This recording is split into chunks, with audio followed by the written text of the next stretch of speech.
Let me take you back to 2015, where a young 16-year-old Martin Ødegaard, some random Norwegian kid just rising through the ranks over in Norway, caught the eye of Real Madrid. This was the definition of a wonder kid. Martin Ødegaard was, what in at least the modern era, one of the most talked about young players in history, and that was because of just the general non-information we had about him.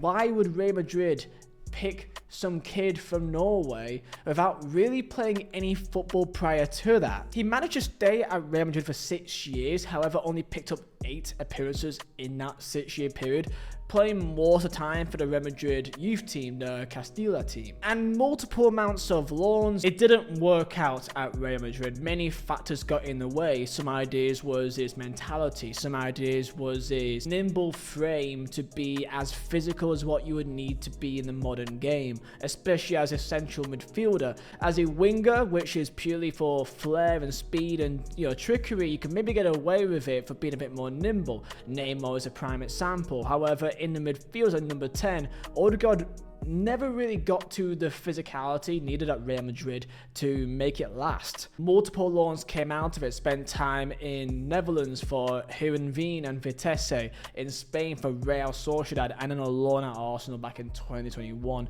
for half a season. After 6 years in Spain, he finally found a home, which was the Arsenal under Mikel Arteta, and it felt like it made sense. Arsenal had some young players coming through that was exciting at the time period. You've got Eddie Enquires back then with Bukayo Saka, Emil Smith-Rowe. Many young players try to form this unit, this community. So quickly comment down below your thoughts on Martin Ødegaard and how do you perceive him as a footballer. Like, subscribe, and Vizeh Designs for the best football prints all made by myself. Use code Vizeh for 15% off all items. He found a home with Arsenal, and that's important to keep in mind here, that Arsenal fans ideally don't want to go to Ødegaard because he is almost a symbol of this new era under Mikel Arteta. He represents everything that's happened and everything that's changed that's been positive with Arsenal since their banter eras in the mid to late 2010s. David Luiz and Rob Holding.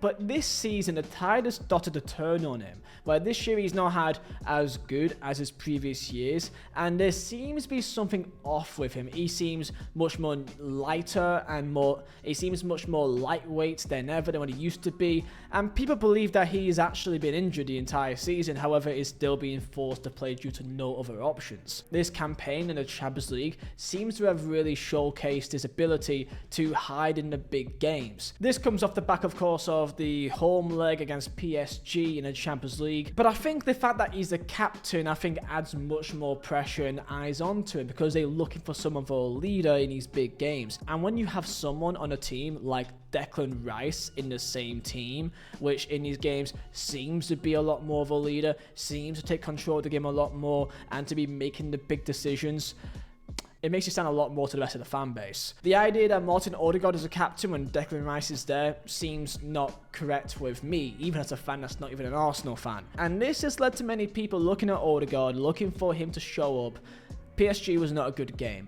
Neither was he particularly great and wasn't that noticeable either, even in the Real Madrid games. But I do think some Arsenal fans are looking for some kind of excuse or something to blame because of all these years of progression. They're ready and they are desperate to win something of some worth, the Premier League, the Champions League, something actually big, because all this progress and all these victories is nice and all, but they now need silverware, and Ødegaard seems to be the target for that annoyance by the Arsenal fans. In that PSG game, Rice was trying all he can to make things happen. Bukayo Saka also created space and actually created opportunities like to Martinelli. Lewis Skelly drove into midfield trying to form some kind of patches of play and carry the ball. However, Ødegaard, you can't really say he did much in the game and was barely even noticeable in the club's biggest game in years, in almost over 2 decades. However, the least said about the Tifo,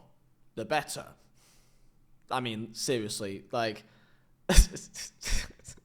Like, seriously? And this is what led to the main issues why Ødegaard, that was seen as a massive wonder kid back in the day, never really worked out. And of course, Real Madrid is Real Madrid. It's going to be incredibly hard to get into that team. But it still took him many years of really trying to find somewhere that he could call home before that point. And one part of it is potentially his kind of mentality in these big games. And the issue is Arsenal is completely built around Ødegaard and Saka on the right-hand side, forming combinations and trying to create opportunities for some sort of diagonal ball to Martinelli making runs, for example. And while Saka was trying to take a risk and try to do something, Ødegaard played the safe pass. It could be fair to say that he's lacking confidence from this campaign. Many people believe that he is still injured. In November, he did come back from an ankle ligament injury, and people still believe that he's still nursing that injury now to this day. And even though he's been involved in a 5-1 win away at Sporting Club de Portugal, since then he's not really been involved. Against lesser opposition, against, let's say, Ipswich, he looks amazing. PSV looks amazing. Dynamo Zagreb, Crystal Palace. So what does Ødegaard do right now? He's mainly known for pressing, being the main man in the press, which is of course important to the system. There's also a lack of real replacements for him anyway. The only replacement you can really put in there is Enquires, who is 18. So you can't see him being put in that spot either. Ødegaard will play. I'm not saying drop Ødegaard. However, there's been a lot of conversation about Ødegaard and kind of what's happened to him this year. And if you're from the outside, you're not an Arsenal fan, you may be wondering, kind of, you've not really heard much about him, and you may be seeing discourse online about potentially people wanting him to be like drop the armband, for example. Now, by the way, you don't need an armband to still lead. Like, you can have multiple leaders on a team. It's not like the 90s where you got Roy Keane, this shouty big mouth that almost threatens his own teammates almost into line. You can have different types of leadership, of course. Like, Ødegaard is, in his own way, can be still seen as a leader if he's still performing. He's a good character, and he's of course well liked within the group and also the fan base. But in the clinical moments, he is seen as calm, maybe also be seen as too calm. I don't know if that's just looking into it too much because he's not as good as he has been in other years. By no means is he like really bad though. Like this year, 26 appearances, and he's still not done like awful. 2 goals is low. However, he's not really known for his goal score. He's known for his assists, which this year's got 6.